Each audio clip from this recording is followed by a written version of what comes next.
Canada has just lived through one of the most consequential 24 hours in its modern political history. Mark Carney's strategy has not only reshaped Canadian politics, it has exposed once again why he is in a league entirely of his own. Because today, we're looking at a series of developments that all point to the same conclusion. Canada is no longer reacting to Donald Trump's America, it is outmaneuvering it, and Carney is doing it through diplomacy, precision, and a political IQ this country hasn't seen in decades. But what truly makes this moment historic is this. Carney didn't do it alone.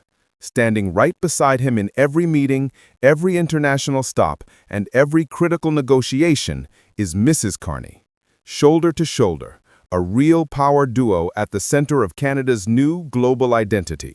And today's developments prove it yet again. It's such an honor to welcome you, Your Majesties, to Canada. And, you know, the motto, if I may, Your Majesty, the motto of the King is for Sweden with the times. And we're meeting at exceptional times when friendships such as ours, similar values such as ours between Sweden and Canada could not be more important. We're just signing, during this visit, a strategic partnership between Canada and Sweden, a partnership that extends from defense to trade and to the environment and beyond. If we look at defense, obviously welcome Sweden to NATO this year. I met with the Prime Minister at NATO. We now serve together. While the media focused on the vote, something far more sophisticated was happening behind the scenes. The NDP didn't vote for the budget. They didn't vote against it. They simply did not show up. To the average viewer, that may look unimportant, but to political strategists, it was a masterstroke engineered by Carney. Here's why. If the NDP voted for the budget, their base would revolt, accusing them of being liberal puppets. If they voted against, they would trigger an election they are guaranteed to lose. If they abstained, the budget passes without damaging the NDP brand. And who benefits the most from keeping the NDP safe while still passing the budget? Mark Carney. He gave them the safest political exit possible, ensured government stability, and avoided an unnecessary election, all while protecting his own budget from collapse. This is not coincidence. This is master-level diplomacy at work. Poilievre walked into Parliament yesterday believing he had leverage. What he didn't anticipate was Carney's quiet move. Two Conservative MPs had shifted in favor of the Liberals before the budget was even presented, sending Poilievre into full damage control mode. He had no confidence. He had no strategy. And for the first time in a long time, he had no lines to fall back on. While Poilievre repeated the same handful of pre-rehearsed slogans, Carney demonstrated effortlessly that the Conservative leader cannot keep his own caucus united. The confidence on the Liberal side was unmistakable. The uncertainty on the Conservative benches was impossible to ignore. The message was clear. Poilievre is losing control of his own party, and more MPs may follow. This is where the real tectonic shift happened. For the first time in decades, Canada is openly signaling that its defense future may no longer be tied to the United States. The possibility of replacing US-made F-35 fighter jets deal with Sweden's Gripen jets is seismic, and the implications for Donald Trump are enormous. Choosing the Gripen would mean Canada is no longer dependent on US supply chains, US maintenance systems, or US military pressure. It means the jobs created through this program, a potential 10,000 of them, would belong to Canadian workers, not American factories. It marks a fundamental shift away from the idea that our defense must rely on American benevolence. Melanie Joly made it clear in her remarks that Canadians now expect their government to build Canadian capacity first. The old days of waiting for the US to deliver benefits that never arrive are over. This is exactly the kind of strategic independence Carney has been pushing for, a Canada that decides its own partnerships based on national interest, not intimidation from Washington. The Gripen offer embodies that, and the timing could not be more devastating for Trump. It tells him Canada is no longer playing the game he wants. Canada is writing its own rules. The arrival of Sweden's king in Canada was not a ceremonial coincidence. It was a geopolitical message.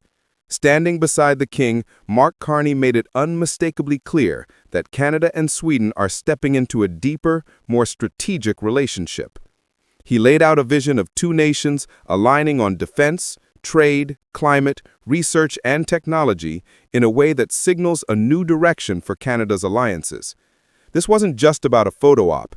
It was about telling the world that Canada's future partnerships will be rooted in shared values, economic opportunity, and long-term stability, not the unpredictable moods of American politics. The symbolism was powerful. A European monarch standing with Canada's Prime Minister to formally announce new cooperation on everything from security to innovation. And Carney delivered that message with confidence, calm, and unmistakable authority. In the background of all of this is a simple truth. Donald Trump's threats don't carry the weight they once did. Canada is no longer a country waiting for America to decide its fate. It is a country building alliances on its own terms. And the Sweden relationship proves Carney is already reshaping Canada's global position. And then comes a shift almost nobody in the media is fully grasping. China has just placed Canada back on its approved travel list. This is not a small diplomatic gesture. It is a massive economic opportunity, and it comes directly after Carney's meeting with President Xi and the warming of Canada-China relations. There are also discussions emerging about the potential removal of Chinese tariffs on Canadian canola, an issue that has hurt Canadian farmers for months. Carney may be on the brink of resolving it. And the most dramatic development of all is the possibility of Chinese electric vehicles entering the Canadian market. If that happens, Canadian consumers would have access to some of the most affordable EVs in the world, and U.S. automakers would face their worst nightmare. The era of Canada being a guaranteed market for American auto giants could be coming to an end. Trump has spent months trying to isolate Canada through tariffs and high-pressure tactics. Instead, Carney has quietly turned those same moves into opportunities for new partnerships, new markets, and new leverage. Canada is no longer acting like a dependent neighbor. It is acting like a sovereign nation with real options. And that shift has been engineered by Carney alone. Taken together, these developments mark a turning point in Canadian political history. The budget passed not because of luck, but because Carney outplayed every political actor in the room. The NDP protected their brand without jeopardizing stability. Conservative MPs wavered, signaling Poilievre's weakening control. And Carney emerged even stronger, shaping the political landscape exactly as he intended. Add to that the defense realignment with Sweden, the economic opening with China, and the unmistakable message to Donald Trump that Canada will no longer operate under U.S. pressure, and it becomes clear that Carney is not simply governing. He is redefining what it means for Canada to stand on its own. This is diplomacy at its highest level. This is strategy that rewrites political frameworks, and this is leadership that transforms a country's future. Mark Carney is not reacting to world events. He is shaping them with precision, confidence, and a vision that is already paying off for Canadians.